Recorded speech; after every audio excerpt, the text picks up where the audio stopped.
Hola, hola, ¿cómo estáis? El Señor os bendiga. Muy, pero muy buenos días.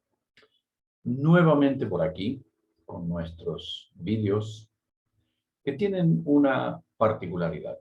Hemos analizado durante varias semanas, todos los días, y siguiendo la lectura bíblica, los libros de Éxodo, Levítico, Números y Deuteronomio.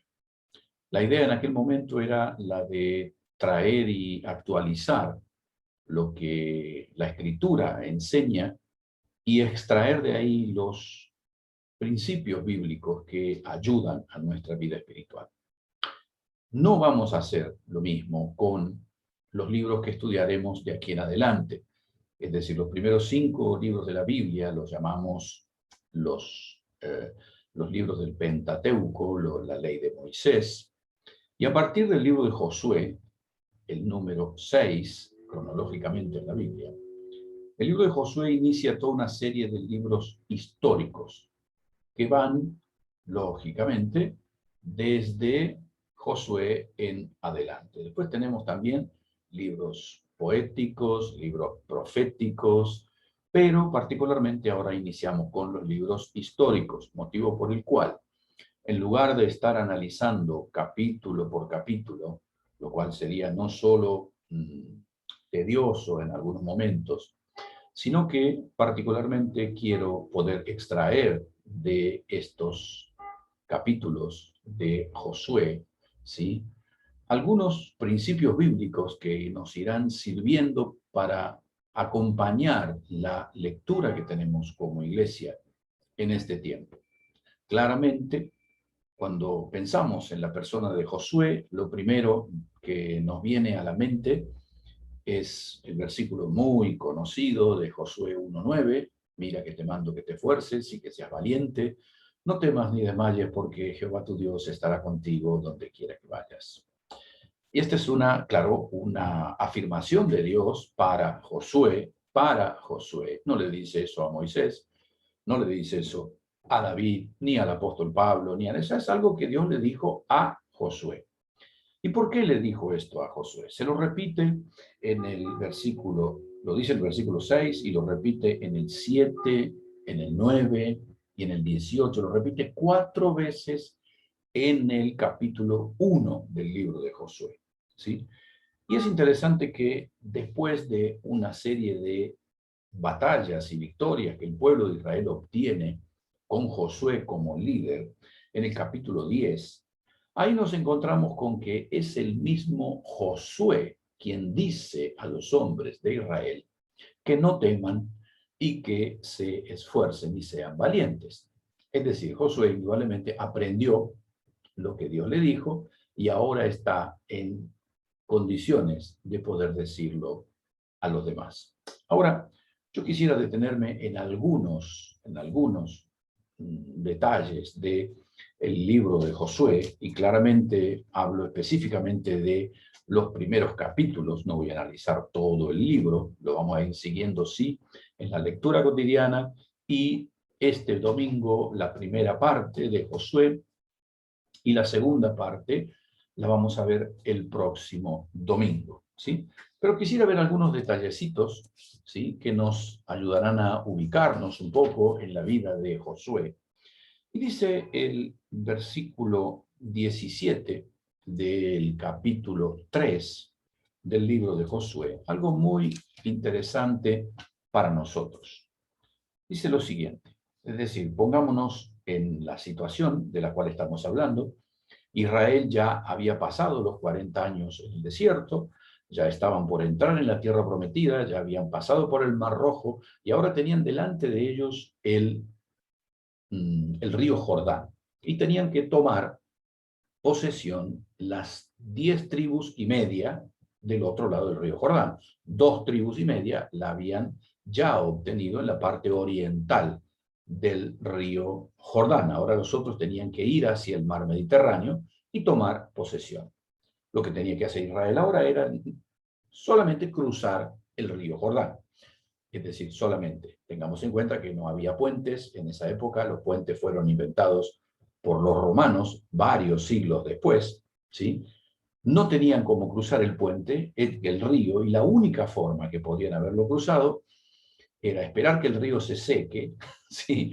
O esperar que Dios hiciera un milagro tan parecido a cómo lo hizo cuando abrió las aguas del Mar Rojo. Entonces, Dios le instruye a Josué que eso era lo que tenían que hacer, que los sacerdotes tenían que cargar el arca y que cuando los pies de los sacerdotes tocaran el agua del mar, se detendría como en una pared para que Israel pudiese pasar sin inconveniente, y eso fue lo que pasó. Y dice el versículo 17 del capítulo 3, los sacerdotes que llevaban el arca del pacto estuvieron en seco, es decir, en el lecho del río, firmes en medio del Jordán, hasta que todo el pueblo hubo acabado de pasar el Jordán.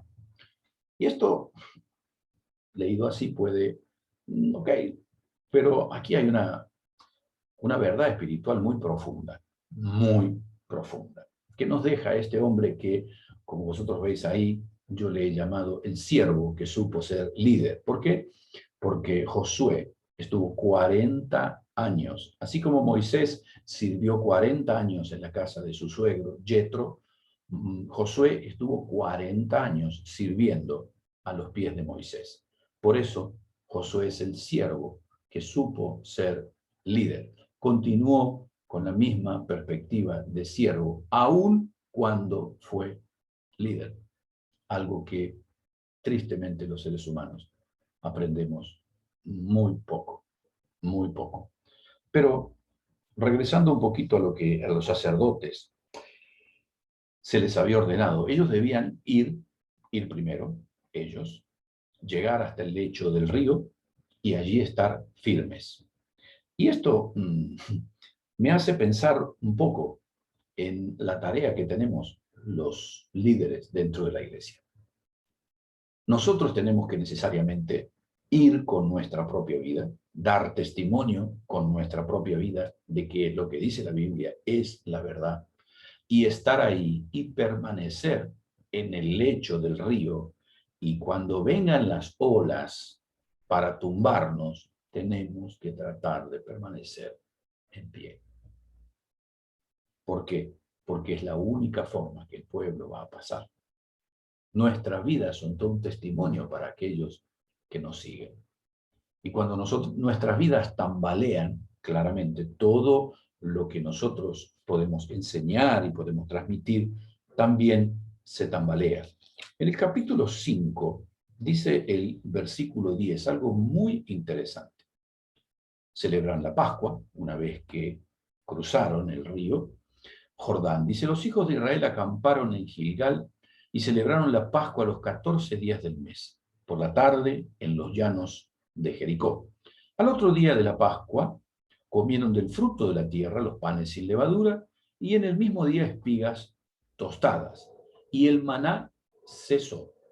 El día siguiente, que comenzaron a comer el fruto de la tierra, los hijos de Israel nunca más tuvieron maná, sino que comieron los frutos de la tierra de Canaán aquel año.